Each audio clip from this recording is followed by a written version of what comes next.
여러분 안녕하십니까? 광주 MBC 뉴스데스크입니다. 광주 아이파크 붕괴 사고가 발생한 지 어느덧 한 달째를 맞고 있습니다. 사고 당시 현장에서 일하다가 실종됐던 노동자 6명은 수색 작업을 통해 모두 차례로 발견됐지만 후진국형 사고 현장은 아직 처참한 모습 그대로 남아 있습니다. 피해자 가족과 구조당국 그리고 시민들까지 애타는 마음으로 보낸 지난 한 달을 이다현 기자가 정리했습니다. 지난 1월 11일 광주 도심 한복판에서 신축 중이던 39층 높이의 고층 아파트가 붕괴됐습니다. 38층부터 23층까지 무려 16개 층이 순식간에 무너져 내렸습니다. 기차 굴러간 소리가 나길래 이렇게 오른쪽으로 쳐다보니까 건물이 주저앉아 버리면서 먼지가 나더라고요. 사고 당시 현장에 있다가 연락이 끊긴 노동자는 6명. 골든타임을 놓치지 않기 위해 구조대원들이 긴급 수색 작업에 나섰지만 시작부터 순탄치 않았습니다. 겹겹이 쌓여있는 콘크리트, 이리저리 얽혀있는 철근들을 치워야 구조가 가능한데 붕괴 위험 때문에 중장비를 투입하지 못하고 구조대원들이 일일이 수작업에 나섰습니다. 사고 발생 나흘 만에 첫 번째 피해자가 숨진 채 수습됐는데 이후로 열흘 가까이 이렇다 할 단서도 찾지 못할 정도로 수색과 구조 작업은 더디게 진행됐습니다. 경비가 지원이 늦춰지는 바람에 좀 속도가 늘지를 못하고 있습니다. 수작업을 하다 보니까 좀 워낙 철근도 많고 콘크리트가 무게가 있기 때문에 결국 건물이 붕괴된 지 29일째 되는 날 마지막 실종자가 수습되고 6명 모두 싸늘한 주검으로 가족 품에 안겼습니다. 세계적으로도 유례를 찾기 힘든 열악하고 위험한 고난도의 현장이었습니다. 그럼에도 해야 한다, 할 수 있다, 하면 된다라는 사명감으로 이번 사고에 가장 큰 책임이 있는 시공사 현대산업개발 측의 비협조적인 태도로 작업 속도를 내지 못했던 건 매몰자들의 가족에겐 내내 큰 불만이었습니다. 장비가 고장나거나 장비 설치 일정이 늦어지는 상황이 생기면서 가족들의 마음은 더 타들어갔습니다. 최대한 지원하겠다고 했으면 말이 책임을 지고 해줘야 될 거 아닙니까? 소방대원이 하기만 해 그냥 가만히 기다리고 있는 게 전 너무 화가 나요.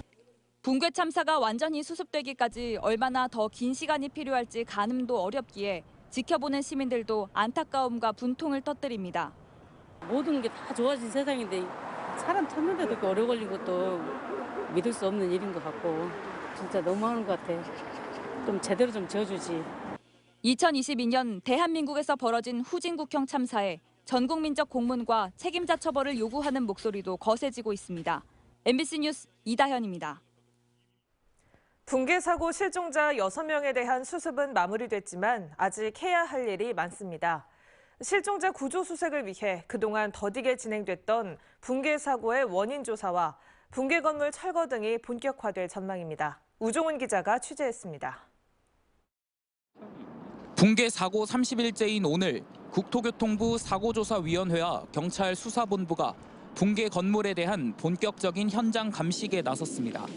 사고의 원인으로 지목된 콘크리트 양생 불량과 재료 부실 여부 등을 확인하기 위해 붕괴 현장인 201동의 23층부터 39층에서 콘크리트 시료 60여 개를 확보했습니다.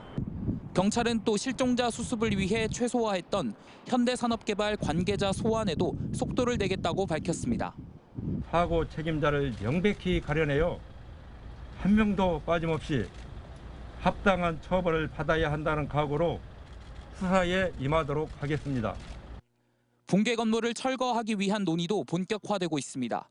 광주 서구는 오는 11일 입주 예정자와 현대산업개발이 참석한 가운데 안전진단 업체 선정 등 철거 여부를 논의할 예정입니다.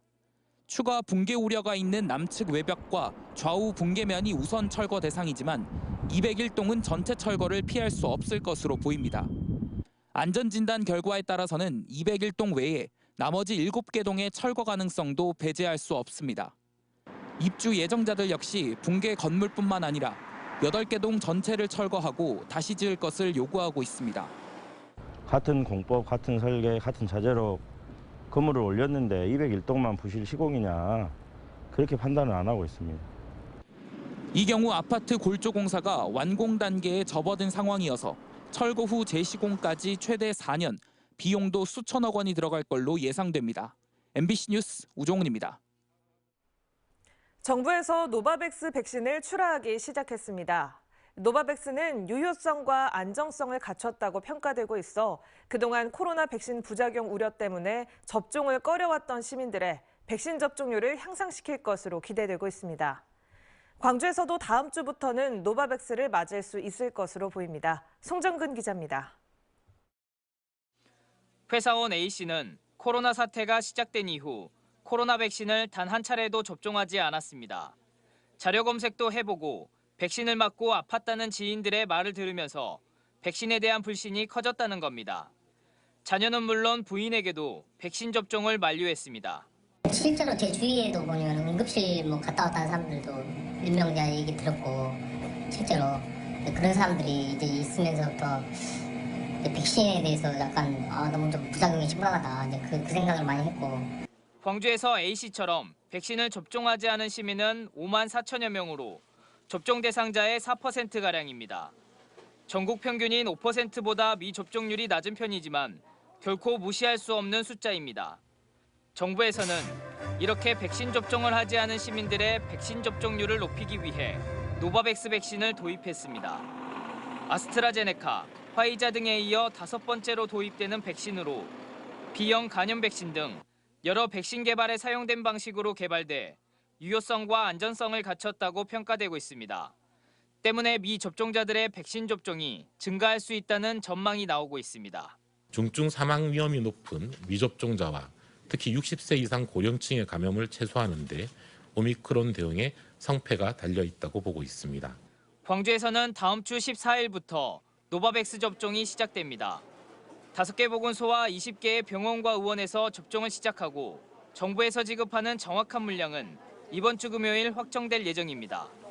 백신 접종 대상자는 아직까지 접종을 하지 않은 18세 이상 성인 미접종자들입니다. 백신을 접종하신 상태에서 감염이 되시더라도 증세가 그냥 없이 무증상으로 넘어간다 할지 그렇지 않으면 비교적 가벼운. 이번에 도입되는 노바백스 백신이 미접종자들의 접종률을 향상시키고 코로나19 확산 차단에도 기여를 하게 될지 관심이 모아지고 있습니다.